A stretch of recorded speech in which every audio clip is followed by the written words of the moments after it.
इधर Kolkata trainee doctor rape और murder case में सीबीआई का जो रिमांड नोट है उसमें टाला थाना जो है एसएचओ को सुबह 10:03 घटना की सूचना मिली थी, क्योंकि कल ही ये जो एसएचओ है इनको लेकर भी कई आरोप जो हैं वो लगे हैं। कॉलेज के पूर्व प्रिंसिपल ने दी थी पुलिस को घटना की जानकारी।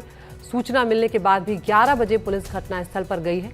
तुरंत एफआईआर दर्ज नहीं की गई, जांच शुरू करने में भी देरी हुई है। इसके अलावा डेथ सर्टिफिकेट जारी करने में देरी की गई और अपराध स्थल की घेराबंदी करने में भी देरी की गई, जिसके चलते हम देख सकते हैं कि कई सबूत जो थे वो वहां पर नष्ट हो गए। जल्दबाजी में अंतिम संस्कार की इजाज़त दे दी गई। परिवार ने की थी दूसरे पोस्टमार्टम की मांग, लेकिन उसको भी दरकिनार कर दिया गया, नज़रअंदाज कर दिया गया। जो आरोपी है संजय रॉय और अन्य आरोपियों को बचाने की साजिश की बात यहाँ पर सामने आ रही है। आरोपियों को बचाने के लिए जाँच को भटकाया गया। वारदात के बाद संदीप घोष, अभिजीत मंडल जो है वो फ़ोन पर संपर्क में थे। तो सीबीआई की जो जांच है उसमें कई बड़ी बातें यहाँ पर सामने आई है। मुकेश, यहाँ पर पहले ही इस बात के आरोप जो है लग चुके हैं, आप इस पूरे मामले को लंबे वक्त से कवर भी कर रहे हैं। किस तरह से इस मामले में सबूत जो हैं उन्हें नष्ट किया गया, किस तरह से जो पूर्व प्रिंसिपल संदीप घोष हैं उनकी भूमिका लगातार संदिग्ध बनी रही, अब इस मामले में जो सीबीआई का रिमांड नोट है उसमें क्या कुछ कहा गया है? देखिए, अभिजीत मंडल जो कि ओसी यानी कि ऑफिसर इंचार्ज थे टाला पुलिस थाने के, जिसके अंतर्गत आरजीकर मेडिकल कॉलेज आता है, उन्हें सीबीआई ने गिरफ्तार किया था। और साथ में जो संदीप घोष जो कि आरजीकर मेडिकल कॉलेज के पूर्व प्रिंसिपल हैं, उनको गिरफ्तार किया था। उनको गिरफ्तार करने के बाद सियालदह कोर्ट में पेश किया गया था, जहां पर सीबीआई ने कोर्ट में दोनों की रिमांड लेने के लिए 2 अलग अलग रिमांड नोट लगाए थे। एक रिमांड नोट के बारे में आपने बताया था, लेकिन दूसरे में जो रिमांड नोट था उसमें जो सबसे बड़ी बातें थी वो ये थी कि संदीप घोष ने अपनी तरफ से कोई शिकायत इस मामले में पुलिस में दर्ज नहीं कराई थी, जबकि उनको घटना की जानकारी सुबह सुबह करीब 10 बजे 9 बजे मिल चुकी थी।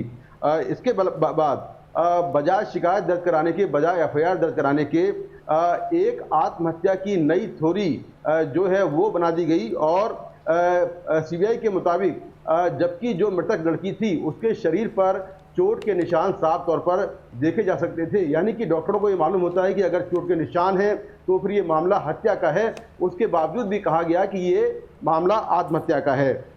दूसरा, जो संदीप घोष हैं उनको सुबह 9:58 पर यानी करीब 10 बजे घटना की जानकारी मिल गई थी 9 अगस्त को। उसके बाद भी वो टाइमली समय से अस्पताल नहीं पहुंचे। एक प्रिंसिपल होने के नाते अपने ट्रेनी की स्टाफ की हत्या के मामले में उन्होंने तुरंत एफआईआर दर्ज नहीं कराई, ये भी रिमांड नोट में है। दोपहर में 12:44 पर उन्होंने अपने 22 प्रिंसिपल से एक कंप्लेंट कराई, लेकिन वो कंप्लेंट भी अस्पष्ट थी, यानी कि उसमें जो फैक्ट थे वो सही नहीं थे।